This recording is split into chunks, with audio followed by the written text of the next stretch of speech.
Ma'am, hanggang kailan lang po under your protection si Michael? Kasi di ba na-kidnap? So ibig sabihin wala na siya under your custody? O, di ba? Paano makikidnap yun? Paano makikidnap? Under your custody. Tinan mo sabi ko nga sa inyo minsan nauhuli mo yung tao. Paano siya nakidnap lalo? Ng Kingdom of Jesus Christ kung nandiyan siya sa loob ng Senado? The question lang Kasi sabi mo kinidnap di ba? Sabi mo kinidnap Oh, so saan siya nanggaling? Nasaan ba siya nakatira? Hanggang kailan lang po under your protection si Michael? Kasi di ba na-kidnap? So ibig sabihin wala na siya under your custody? Patay. Hanggang kailan ba? Oh, wala na. Pucha, wala na. Wala na. Diba, bakit mo pa siya pinapahanap sa pulis hanggang ngayon? Sinabi na nga niya, hindi ako kinidnap. Okay lang ako. Ba't mo pa rin siya pinapahanap? Baka naman kaya nataranta tong batang ito kasi nga pinapahanap mo na siya. Dahil siguro natunugan mo na tinabla ka na niya. Nag-speculate ako kasi ganito nga Pinapahanap mo siya sa pulis. Kasi kinidnap siya. Hindi nga siya kinidnap. May video nga, hindi siya kinidnap. Sabi niya, hindi siya kinidnap. Ba't hanggang ngayon pinapahanap mo pa rin siya sa pulis? Dapat ba nasa kamay siya ng mga pulis? Bakit siya nasa kamay ng mga pulis? Dapat hindi naman siya kriminal. Wala naman siyang kaso sa korte. Wala naman siyang ninakaw, pinatay, wala naman siyang iniskam. Bakit pinapahanap mo siya sa pulis? O baka naman pinapahanap mo na talaga siya sa pulis noon. Kaya nagsalita na itong bata dahil ginagamit mo na yung pulis para hanapin siya. Baka umayaw na siya, tumakbo na siya, tumalon na siya. Tapos nung malaman-laman niya na pinapahunting mo siya, kaya natakot siya sa buhay niya, nagsalita na siya ngayon. Hindi ba? Baka ganun. Kasi nandiyan na yung tao, sinasabi hindi kinidnap Tapos pinipilit mo pa rin na kinidnap, pinapahanap mo pa rin sa pulis. Ba't mo siya pinapahanap sa pulis? Hindi, di ba? Ang hinahanap ng pulis, unang-una sa lahat, kriminal. May warrant of arrest. May warrant of arrest ba siya? Kriminal ba siya? Ba't mo siya hinahanap ng pulis? So, ano to? Risa, anong ginagawa mo? Nagtatanong lang kami nagtatanong. Baka magalit ka na naman. Tinatanong ko lang, pwede mo sabihin, hindi nga boss, tanga ka talaga. Kaya ako siya pinapahanap sa pulis. Kasi mga kamag-anak niya yung mga pulis na yun. Hinahanap siya, matagal na siya, hindi umuwi ng bahay. Mga ganyan, di ba? Nak ng tinapay Mailigtas, pero gayunpaman, kailangan... Paano mo siya ililigtas? Ayaw nga sa'yo. Gusto nga niyang maligtas siya sa'yo. Sabi nga niya, sukan-sukan na ako sa'yo. Ayoko nang magpagamit sa'yo. Gusto niya nang maligtas from you. Bakit mo pa siya ililigtas? Nak ng tinapay naman talaga. Ang gulo-gulo mo naman. Galit ka sa kanya, tapos ililigtas mo siya. Ililigtas mo siya saan? Hindi nga siya hawak ng kung sino man. Sabi nga niya, lalabanan ka daw niya at hindi daw siya aatras sa'yo. Sakit ng ulo ni Risa. Kailangan na niyang magpaliwanag at managot kung bakit siya nagsisinungaling sa mga video na ito. Sen, do you believe in the theory na maaaring yun nga, kinidnap po si Michael Maurilio? His statement was not on his own volition at siya po ay in grave danger? Kung kinidnap talaga si Michael Maurilio at dahil doon ay kung nasa matinding panganib siya ngayon. May matinding panganib ba na ganun? Lahat ng statement mo sinasagot niya. Meron nga bang kinidnap na ganun? Na nagsasalita at galit na galit sa'yo? Walang kinidnap na ganun. Ayan na nga, sinasabi na nga nung tao hindi siya kinidnap. Ba't pa pinipilit nyo pa rin na kinidnap? Walang Diyo naman talaga All the more, sana ay mapasakamay na siya ng PNP para sa... Mapasakamay ng PNP? Wala man siyang kaso. Ay, naku, hindi alam ni Risa yung Wala kasi nag-aabot kay Risa ngayon ng index card Wala kasi yung abogado niya ngayon nagbibigay sa kanya ng mga impormasyon yung pagka nagpi-privilege speech yan, bagal-bagal niya magbasa. Yung pala, inaantay niya sa GC nila. Yung mga sasabihin niya, di ba? Walang Diyo naman, Pagka talaga si Risa, walang tuhodigo, nahahalata, mahina. Mailigtas sa anumang panganib na maaring pinaglalagyan niya. At para din, pwede siyang maimbestiga ng NBI batay dito sa reklamo ko at maging bahagi siya ng makipagbuo ng kwento. Sino ba ang nasa likod nitong kampanyang ito ng pagsisinungaling, fake news? Ikaw. Ikaw nagsimula niyan eh. Tao mo yan eh.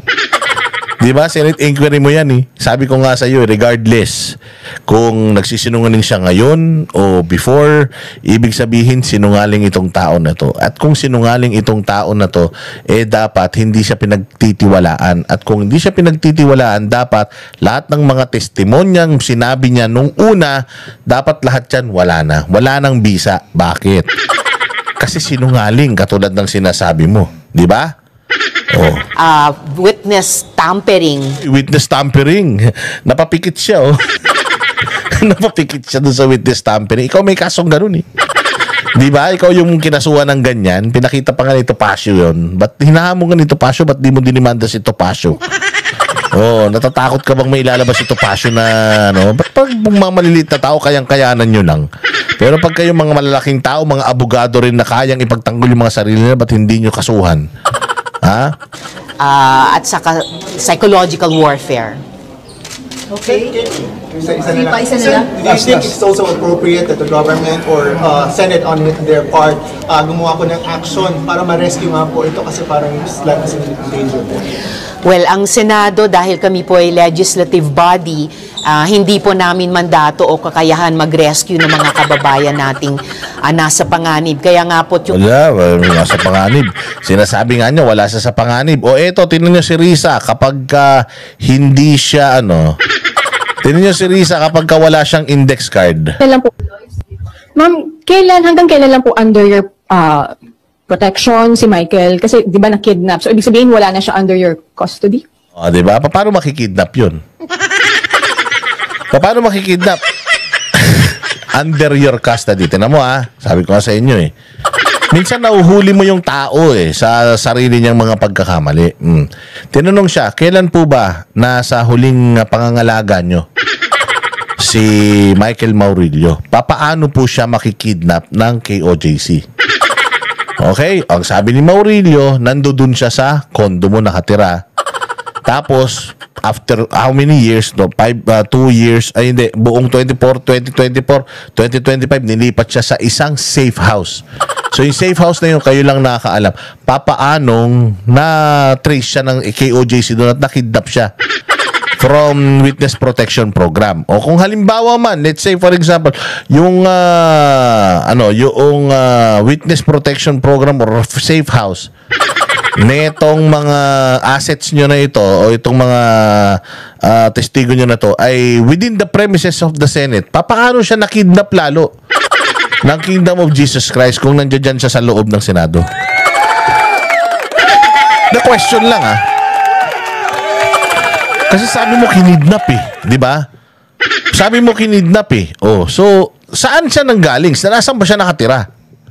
Paano siyang makikidnap, di ba? So yun ang tanong sa kanya, ma'am, kailan ba siya huling nasa pangangalaga nyo? Oo, para makidnap siya. O, tanong mo, nataranta to. Hanggang kailan lang po under your protection si Michael? Kasi di ba na-kidnap? So ibig sabihin wala na siya under your custody? Patay. Hanggang kailan ba? Oh, wala na. Pucha, wala na. Wala na. Oh, di ba? Oo, di ba? Nakita mo. Wala na. Hindi nyo na masagot. Pumikit na. Oh, putang na yung index card. Ibigay nyo na yung index card. Walang index card. Walang message sa cellphone. Patay. Oh, so hanggang kailan? Tinan nyo yung style. Tinan nyo yung style.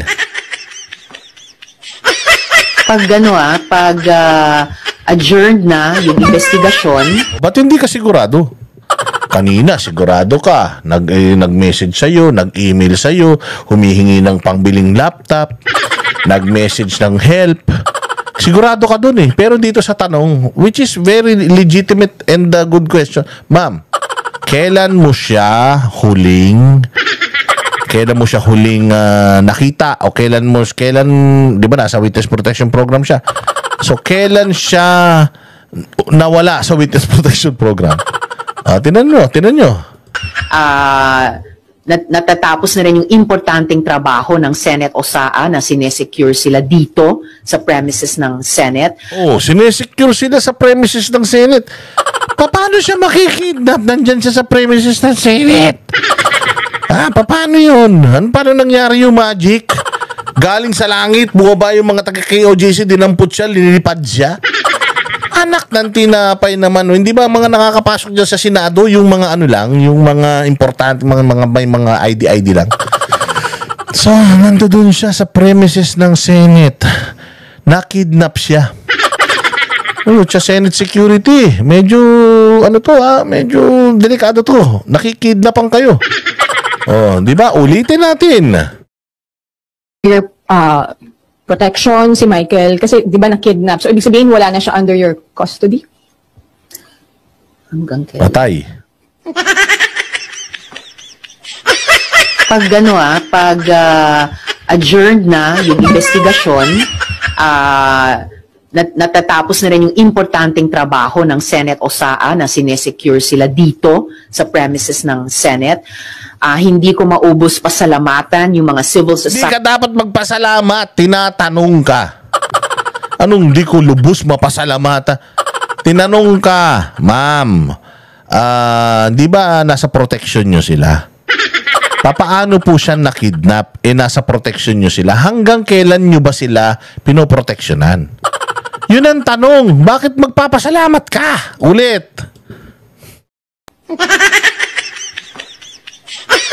Pag adjourned na yung investigasyon, natatapos na rin yung importanteng trabaho ng Senate OSAA na sinesecure sila dito sa premises ng Senate.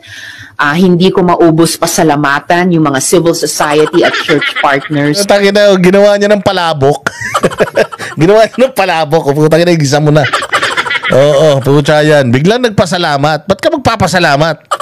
Tinatanong ka nga kung paano nakidnap to, tas nagpapasalamat ka. Sinasabi mo. Na sa mahabang panahon na iyon ng investigasyon ay tumulong nga sa simpleng sistema namin ng witness protection, pati sa usapin ng pagsiguro hanggat sa kaya na sila ay ligtas sa mga harassment na iyan, sa mga banta na iyan, at sa mga alok na iyan mula sa Okay. KOJC. Pero nung June 2022 at 2023, malinaw sa mga mensahe. Hindi nga yun ang tinatanong Ang tinatanong sa'yo, papaano nakidnap kung nasa witness protection program yan? Di ba, ang sagot mo, nagpapasalamat ka, tapos biglang nagpapasalamat kami sa aming munting mga pagtatago sa kanila, ganito para hindi sila mabayaran. Pero noong ganitong araw, nag-message siya na siya daw ay kinidnap. Kaya nga, tinatanong, kung yung bang mga araw na yan, nasan siya? Ano ba yan? Uwian ba siya? Pag tinago mo ba siya, nakatago siya sa isang lugar, wala silang labasan doon. Paano ba yung sistema? Ipaliwanag mo yung sistema. Putsang ina, ginawa mong tanga yung mga yan ang sinasabi ko, pag nagsisinungaling, mahuhuli at mahuhuli kasi nagsisinungaling. Tapos kapag sinabi mo, nagsisinungaling ako, didimanda kita. Didimanda. Tinatanong ka lang.